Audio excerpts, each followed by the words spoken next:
Everyone, I wanted to go over a homework problem with you guys. I actually, I just joined the Discord server, so hopefully you guys had a chance to see some of the stuff that I put on there.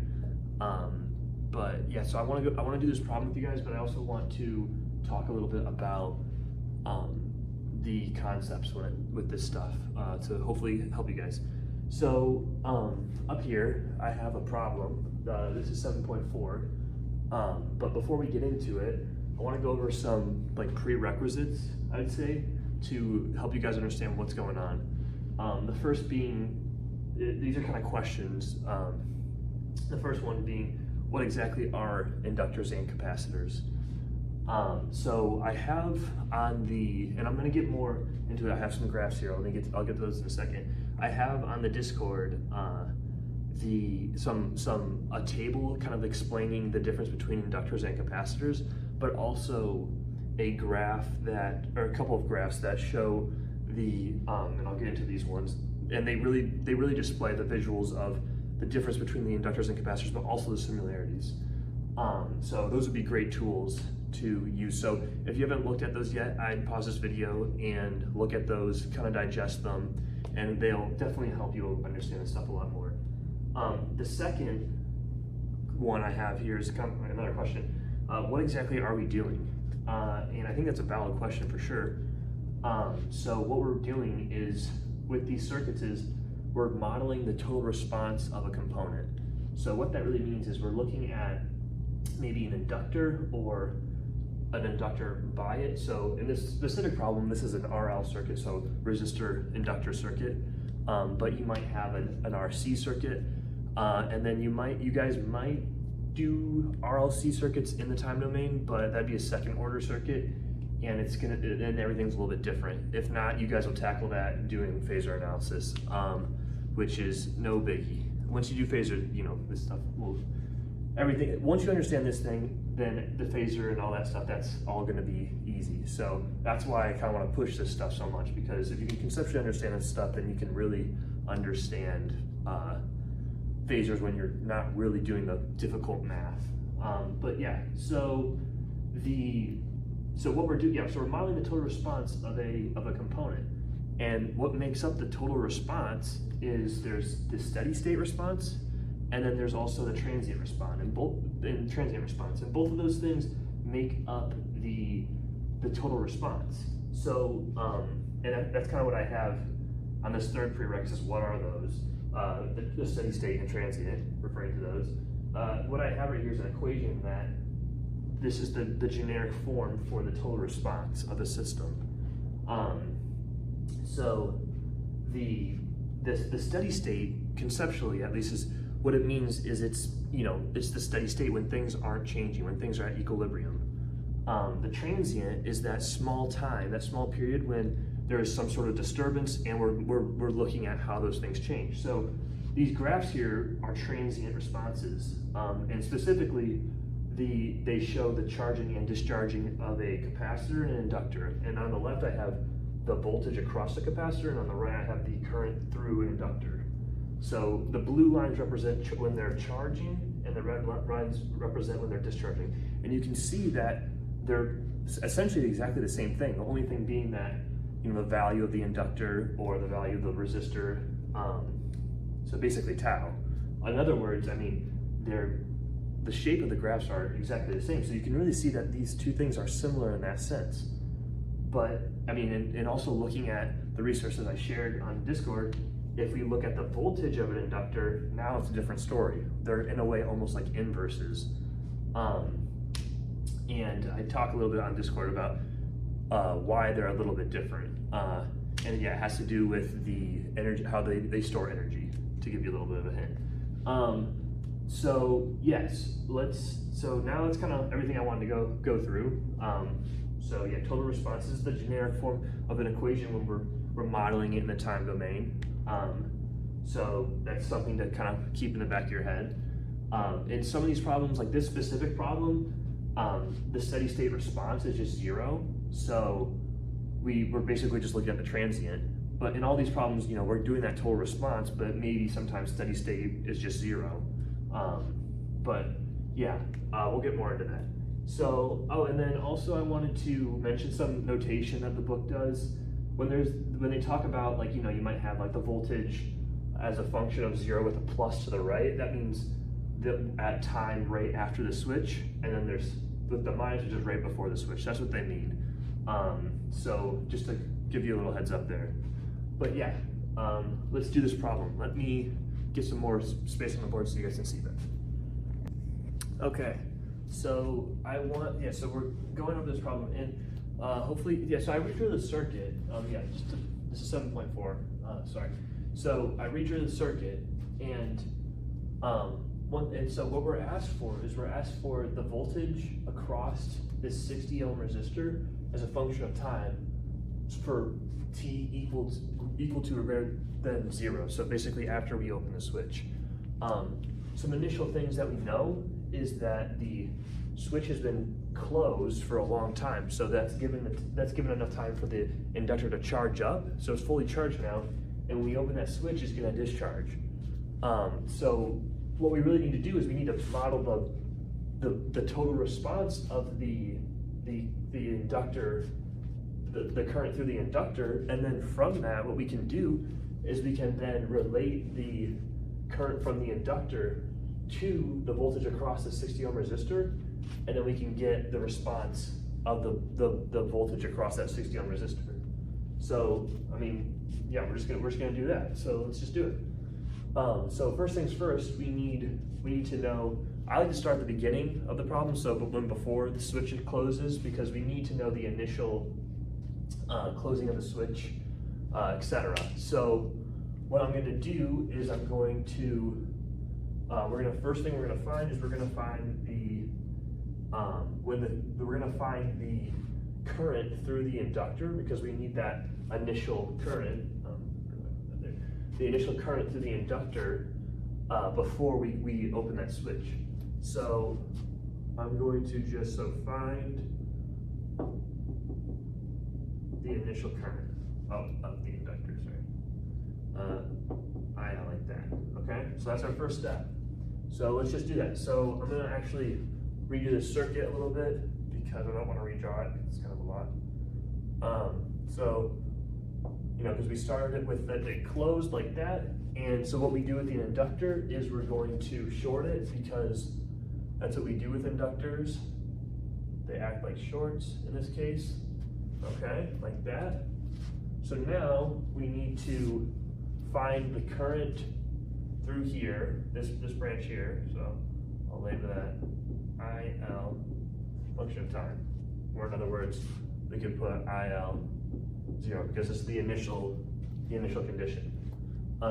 So you can do this a lot of ways. The book does it a different way.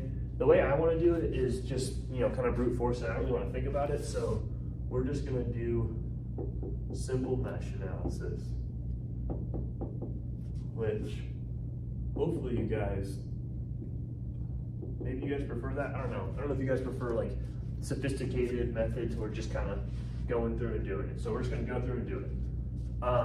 So hopefully you guys can see. Yeah, you guys can see. So we start with the first loop, I1. So we get that negative 80 plus 15 I1, and then this resistor shares both I1 and I2. So 50 I1 minus I2 equals 0, like that. And okay, I'm not going to explain these so much. I'm just going to get through these equations because they're not really important to this problem. You guys should know how to do mesh. So here we go. I1 plus 50 I2, like that. Okay. 0. And it's kind of funny because there's no resistor or anything here, but it honestly makes this problem easier because we have less variables per equation now. So that's equation 2. Equation 3 is just going to be I3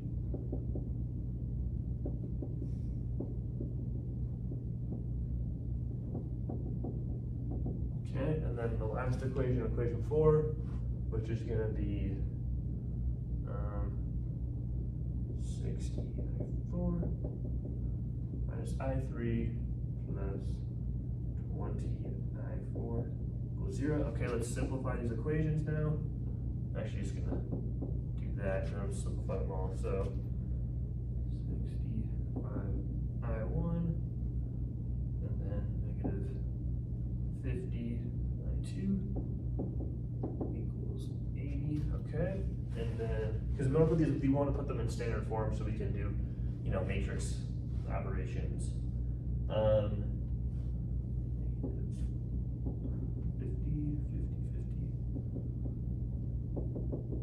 2, okay, that's going to equal 0, and then we got I3 here, so 65,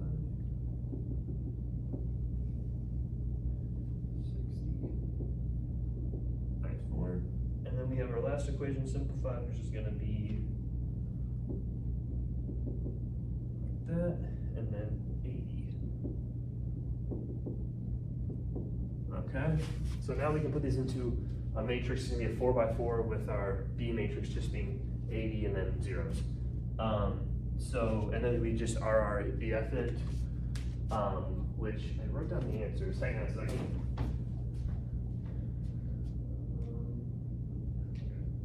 So, yeah, basically this simplifies to I1 is equal to 2 amps, I2 is equal to 1 amp, I3 is equal to 0 amps, and I4 equal to 0 amps. Okay? So I'm gonna erase a little bit of this so we get some more room. Hopefully you guys can, if you haven't had a good chance to look, here's a good chance to look at the equations. But now that we have those currents, we need to look at, we're looking at the current of the inductor. So if we're looking at that current, we have I2 that's coming this way. That's why I put it down, because I2 is coming this way. Then I3 is going against it, but I3 is 0 and I2 is 1. So we're gonna have I1 coming down this way, and it's important to keep in mind that direction. It's going down opposed to up, and it's gonna be equal to 1 amp. So just put that the initial current through the inductor is 1 amp, like that. Okay, we don't need these currents anymore, so I'm not gonna keep them. Keep this here. Okay, so, okay, we have our initial current now. So what we need next is we're gonna need our, I like to start do tau next because, I don't know, it's just the way I've done it. So find tau.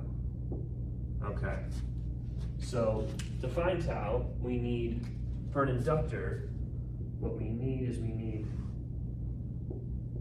the inductance over the resistance. Oh goodness. Okay, like that. Well, our resistance in terms of our equivalent resistance, or our Thevenin or our Norton, however you want to say it. Okay, and also for this, now rather than doing the initial, because this is tau for when we open the switch on. So now, or we open that switch back up. So rather than this being shorted and this being shorted as well, we now, because we open that switch at time 0, so we gotta include that stuff back in. So we're gonna have that switch here, like that, and our inductor, like that, okay? But if you look here, we have this voltage source and all these other resistors here, but they can't complete the circuit because of that open now, because the switch opened. So we can literally just ignore all of this stuff. So it actually becomes easier when we open that switch. You know, so I'm just gonna do that. You don't need this stuff. Look at this, and then I'm gonna get rid of these loop currents because they're not important. But yeah, so let me rewrite this here. The current here is just gonna be a T, okay, because now we're running the scope. We're not looking at the initial, we're looking after we open that switch now, so not just the initial. So, okay, so, oh, and I forgot to include the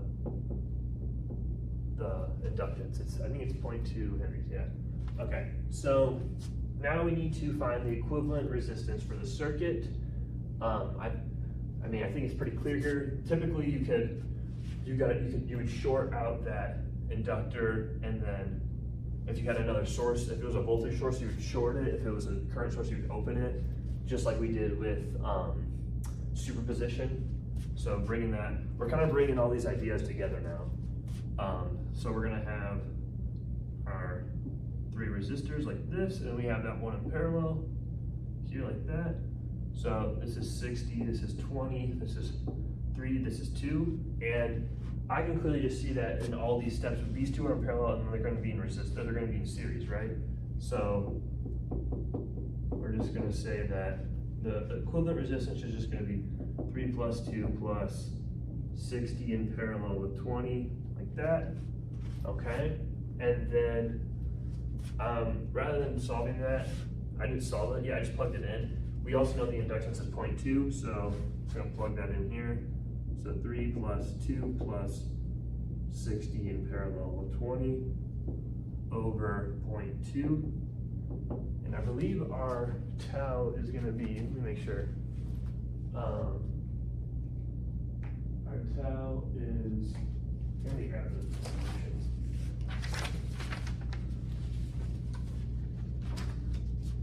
Our tau is going to be 0.1 seconds, okay? So that's each time step. If we hit 5 tau, we're hitting that 99%. So basically we're hitting steady state at that point. The transient is over at that point. That's kind of what tau tells us. It's almost like a z-score in a way, where it's like you're this many standard deviations away from the mean. It's kind of the same sort of thing where it's like you're this many taus away from the transient being over, like this close to the steady state, So that, I don't know if that helped. If it didn't, it's fine. Okay. So I'm just gonna write that up here, I guess.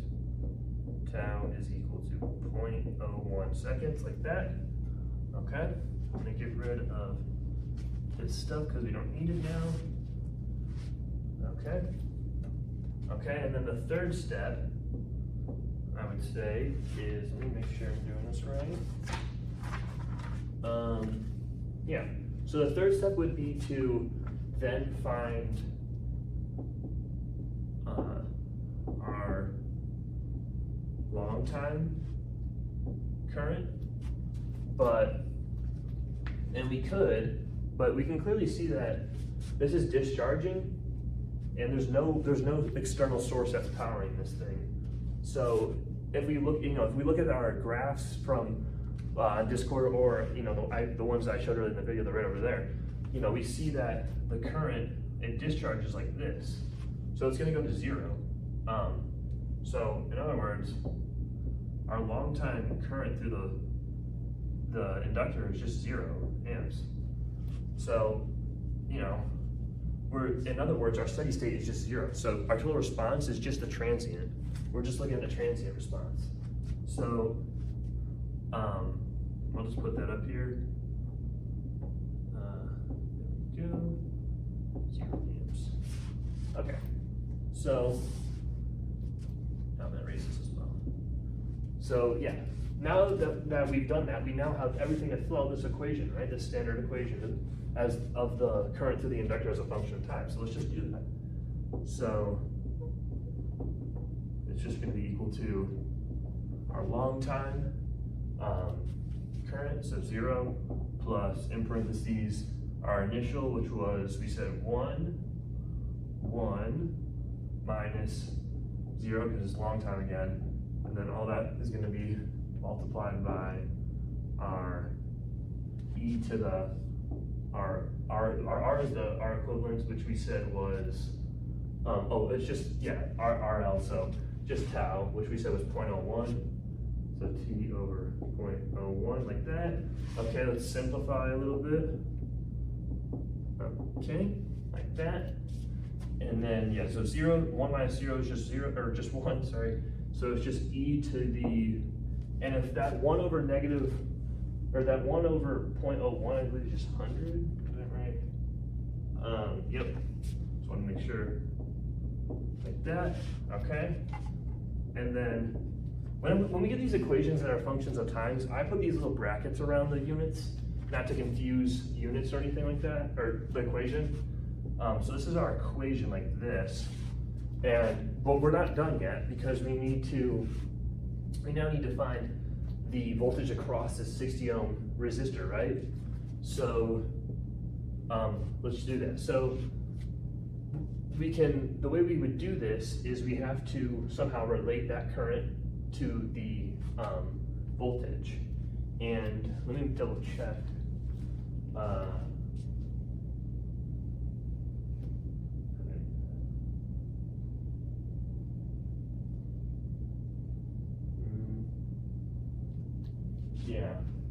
Yeah, okay, yeah, that's what I'm saying. So, yeah, so the way we would do that is we basically, all of these things are, well, if we take this 60 ohm and 20 ohm resistor and put them in parallel, we'll have everything in series, right? And if we have everything in series, current stays constant. So if we do that, let me erase this so we can get some space. If we just put the 60 and 20 in parallel, then we'll have everything in series.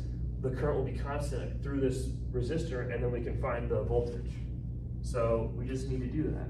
So if we were to remodel our circuit, just to really show you, now we're gonna have this. So we're gonna have them in parallel like that, right? Oh, and then we'll have the resistor here, like that. So if that's the case, then in other words, the current through this specific resistor, so V naught as a function of time, is just going to be ILT times our 60 and 20 parallel resistors. And double check. Yeah, that's correct. Oh, and then, oh, sorry, I almost made a mistake here. One thing to remember is that the current is going downward, right? We have that current going this way, so it's hitting that negative terminal first. So we gotta include that negative sign. Almost forgot that. Okay, so so 60 in parallel with 20 is just gonna be, what is that? So 120, or 1200 over 80, which is 120 over 8, hang on, it's some value, 15, okay, so that means we're gonna have negative 15 ILT, okay, and now we can just plug that in to here to get our voltage as a function of time. So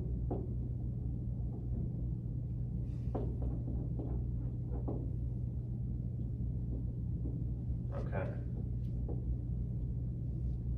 Boom. So now we have our voltage as a function of time across that 60 ohm, which is what they got. Oh, and they also include that this is for t greater than or equal to 0, which is correct because that's when we flip that switch open, right? So they just specify that. It's nice to have that in there. I try to remember to keep that in there. Okay, so let's do part B. Let me make sure on something first.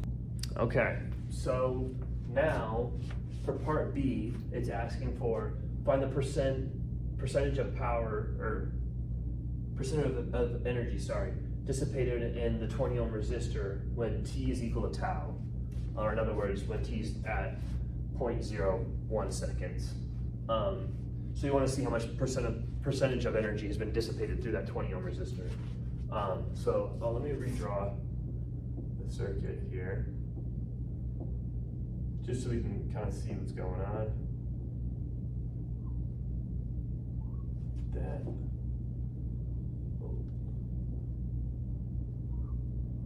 Okay, so here's our 20, our 60, our 2, and our 3, like that, and then we have our 2 Henry inductor, or 0.2 Henry inductor, sorry. Okay, so we want to find first things first, we need to find the percentage. So basically what we need to do is we first need to find the percent, the energy dissipated in the 20 ohm, and then we need to find the percentage stored. So what we're going to need to know to do that is, so we're going to start with the power in the 20 ohm, like that, which we know is just VI, but rather than finding the current here, I'm just going to do voltage squared over resistance, because we know this node, right? We found that to be, that's V of T, or V naught of T, sorry. Which we found, that was exactly what we found in part A. So what we're going to do that, or need to know to do that, is we're just going to do the, so V squared, so we're just going to square 15, so negative 15 e to the 100 t squared over our 20 ohm resistance, right? Because we're looking at our 20 ohm. And let me double check this to be sure.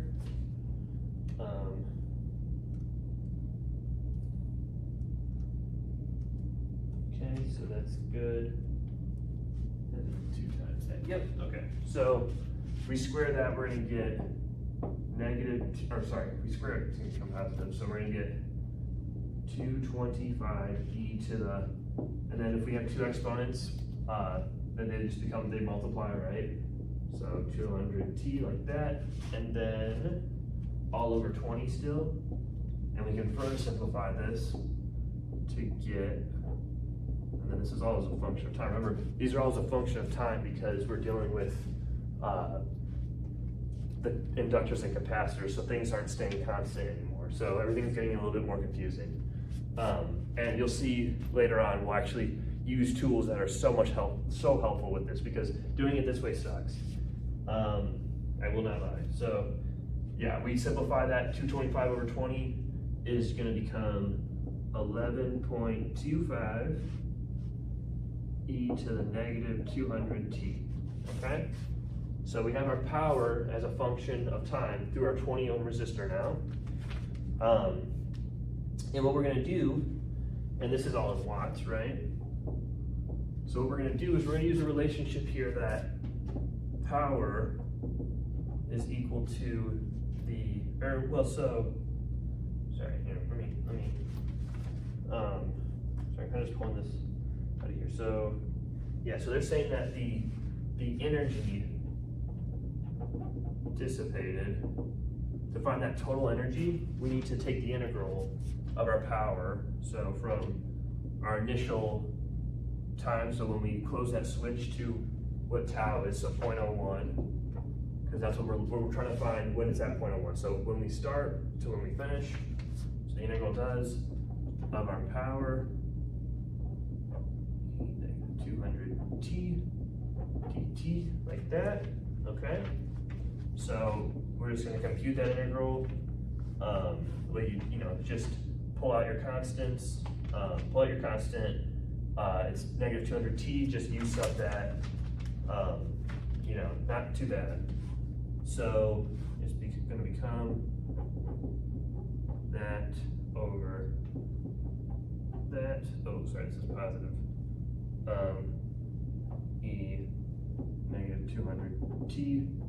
All from that to that. And hopefully you guys can understand the calculus going on here. I kind of skipped it, but basically, yeah, you set e to the u here, and then you just find du, and then you're going to get 1 over negative 200, which is what we have here. So it's just a simple u sub.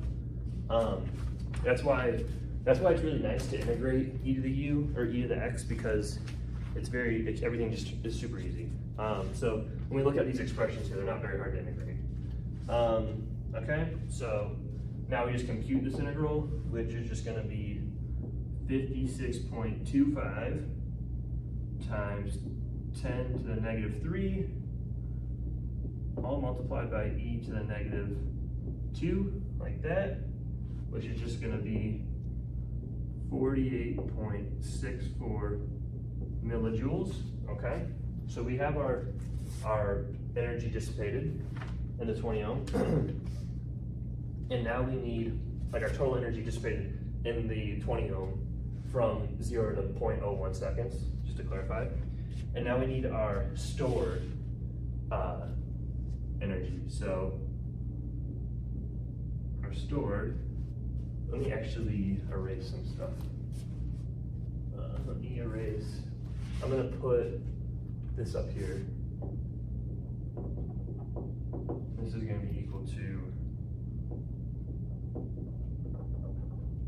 like that, okay?